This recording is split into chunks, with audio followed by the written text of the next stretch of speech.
Hey guys, it's Callie again. I'm actually out here in Malibu, sitting by the ocean, which I'm sure will be a little loud at times, so I'm sorry if it makes it hard to hear. But I'm actually out here to prove a point. You can land your dream job. You can be where you want to be, and it's actually not that hard.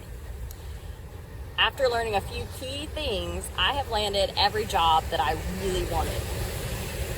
For example, I was an ER nurse with 1 year experience in an ER in Chattanooga, Tennessee. I was moving to Atlanta and wanted a job at a level 1 trauma center downtown Atlanta. I knew I had no experience with trauma, but I wanted to make the jump just after a year. It's kind of a hard thing to do. I put in several applications. I heard nothing back. I was like, oh, that's not good. So I did some research. I watched webinars online, I read articles, and I tweaked my resume and my interview based on those suggestions. Probably a week and a half later, I had job offers at both of the level 1 trauma centers in Atlanta. I got to pick between the highest pay and the shift I wanted and just the facility I liked best. So if you're interested, I have 3 things to take away. The first thing that I think made the single most difference in getting the jobs I wanted is I changed the phrasing on my resume and when I presented myself in an interview. You are not a quick learner. You are a competent registered nurse. Not a quick learner, you're a competent nurse, and you need to highlight that. So, I changed my resume immediately. I don't want people thinking about the fact that I've never played with trauma and I don't know what I'm doing in trauma. I want them to recognize that I have learned and I have improved and I do have good experience to bring to the table. So I included power phrases. So, for example, I'd just been in the ER a year. I couldn't claim any charge experience or anything like that. But I had transitioned from a new graduate RN to a competent critical care nurse in charge of taking care of the critical care base. That entirely changes someone's mindset in an interview. Instead of saying, I know I have a lot to learn in trauma, I've never done this before, it changes them to be like, oh, hey, here's an already competent nurse. She'd probably be a good fit. So that's my first takeaway. The second one is do your research. I knew going into the interviews what it was probably going to be like working downtown at a hospital in Atlanta that's a level 1 trauma center.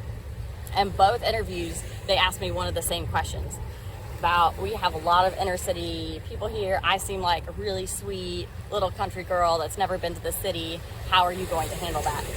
That was an answer I had prepped ahead of time. I am a love everybody but take no shit type person, which definitely I didn't word it like that in the interview, but I made sure that that came across. So that's my other takeaway. Think about what challenges you might face at that facility, whether it's you're working with inner city or you're working with the rich and the bougie and you're going to have to cater to their every need. Think about it. Think about what strengths you bring.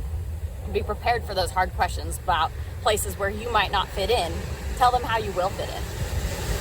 That's my second takeaway.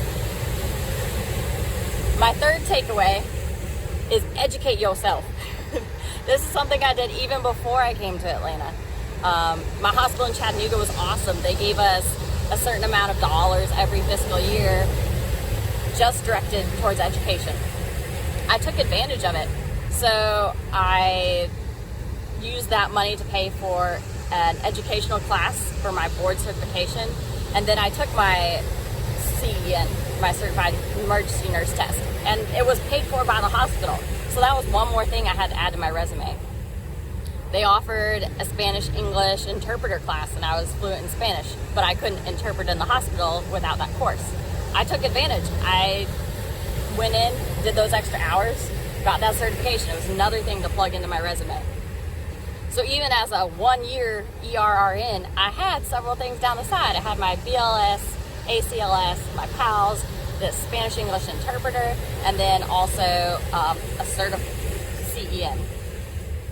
And I haven't stopped with my education. Once I got to Atlanta, I took every trauma course they would let me. My TNCC, my ATCN, I took ENPC, so many classes. And then I even got them to let me take an NRP, which is a neonatal resuscitation, because, hey, sometimes we birth babies. And I had to ask extra, but it's a course that the hospital pays for. I get paid to be there. Why not take advantage? No one wants to turn down a competent and motivated nurse. And it's easy to show a little bit of competence when you have your certifications lined up beside of your resume. So those are my 3 simple takeaways. Change those things, you'll land any job you want. So you're not a quick learner, you're a competent nurse. Know what they're probably looking for, show how you will fit in, and educate yourself. Don't stop. I hope this helps y'all out in your search of your dream jobs. I have to add this in because I got a little distracted at the end. I made a friend who was watching the video with me. But let me know what you think. Drop me a line in the comments. I hope this helps you all out on your dream job search. Bye.